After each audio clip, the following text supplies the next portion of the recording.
All right.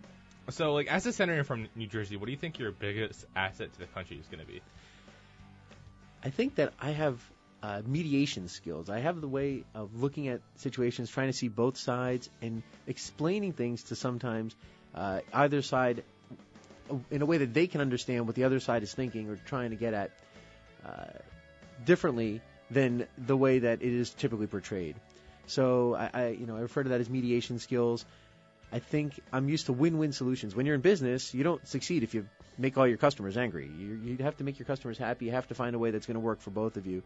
So I like to think that I can go to Washington and try to help some of the anger that we have going on down there, help people see things a little better, and hopefully appreciate that we all need to come together on things. So, well, like going off that, like, are you trying to like say that maybe like in New Jersey you're gonna help, kind of like settle the like little party differences that we have here? Because like everyone's either like really for this or really against it. Are you gonna like try to like?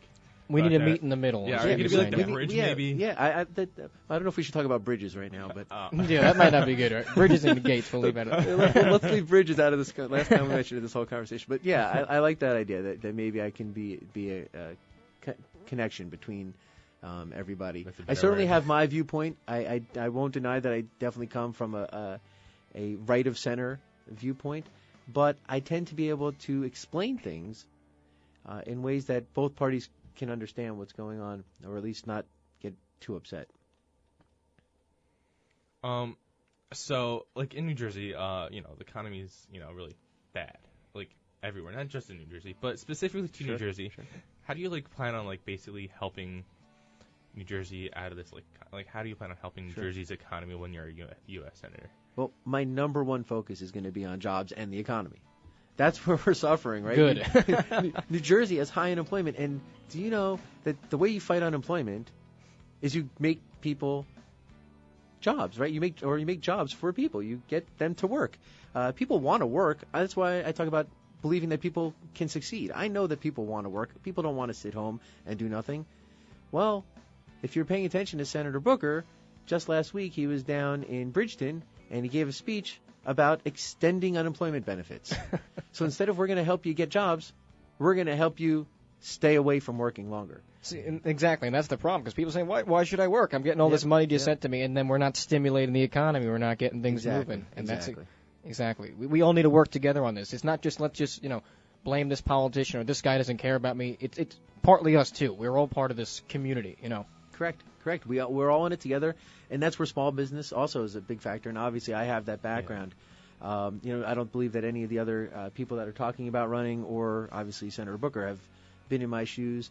I'll admit I've struggled the past few years. In the construction industry has not been thriving, but things are turning around, and I lived through that. I know what it's like to be both a struggling taxpayer and a small businessman, and I've hired people, I've created jobs. We've been down that road.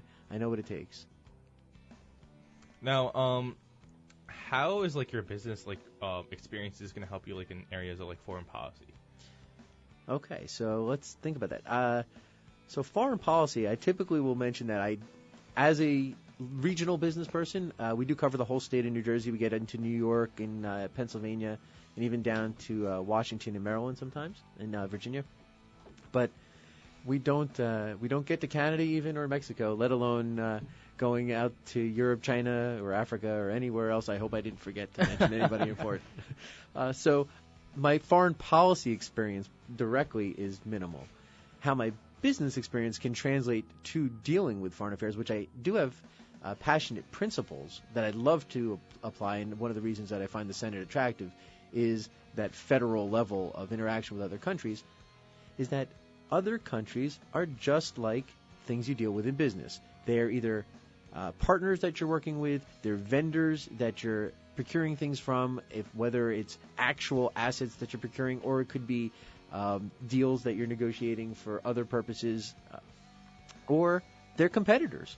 And these are all the things that you deal with as a business person on a daily basis. So I feel that that's an easy way that I can translate that over to foreign affairs. See, and that's something. I'm actually smiling as he's talking because I'm inspired by it, because that's what I like to hear. Someone that this is what I do. this is what I do, and this is how I can help you. Thank you know, thank you. And not more of, oh, I'm just a politician. I'm going to say the right thing to get, because listen, not everyone's going to like what you say, but you're speaking truthful. Exactly. And that's why I'm so glad. It's refreshing to just keep hearing these people step up. I said these are the candidates, people like you, that we need to step up right now. That look, this is what I've done for 20 years. I'm not a politician. I'm a businessman, and this is how I can help you politically. And that's what we need. No more of the BS. I'm gonna do. Let's enough with that, because it's too late now. We're 4 years now, 5 years too late for that. Right, very much. My next question kind of stems off the foreign policy thing too. So this past August, there was this whole entire little federal debacle of Syria, and President Obama was like, "Oh, we had to go to Syria," and there was a lot of outrage, and then of course there was other people that were like, "Oh, we have to go to Syria," and there was a good majority that was like, "Oh, no, we don't." Where do you kind of stand on Syria issues, preemptive military things? The short answer is, had I been in the Senate, I would have supported a strike. I'm going to be blunt about that.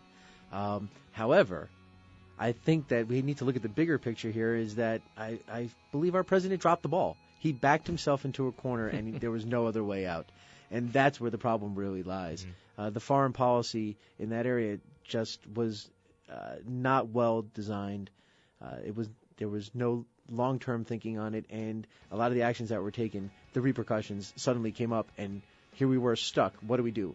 So now you have a country that's attacking their own citizens. We give them a hard deadline. We give them a hard rule. And then what? They break the rule. Don't we have to follow through, or is our word meaningless? And I believe that the diplomatic handling of that was very, very poor. No, I agree. And I think back a year before that, even Obama basically said something about a red line. Yeah. And crossing the red line or something like that. And basically, I interpreted the whole entire situation.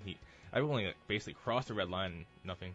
He was like, exactly. "Oh, we're gonna do it. We're gonna do it." Everyone's like, "No." And then he's like, "Oh, well, we should do it." And everyone's like, And nothing came out. That's right. You need to work together with foreign countries, but it certainly is something where we shouldn't be belittling our status as a lead nation. And so we need to maintain that level. And to do so, we can't set rules and then say, "Oh, but now nothing's going to happen because you broke them." So. Definitely. All right, so we're going to just roll a PSA really quick for 30 seconds, and we're going to be back.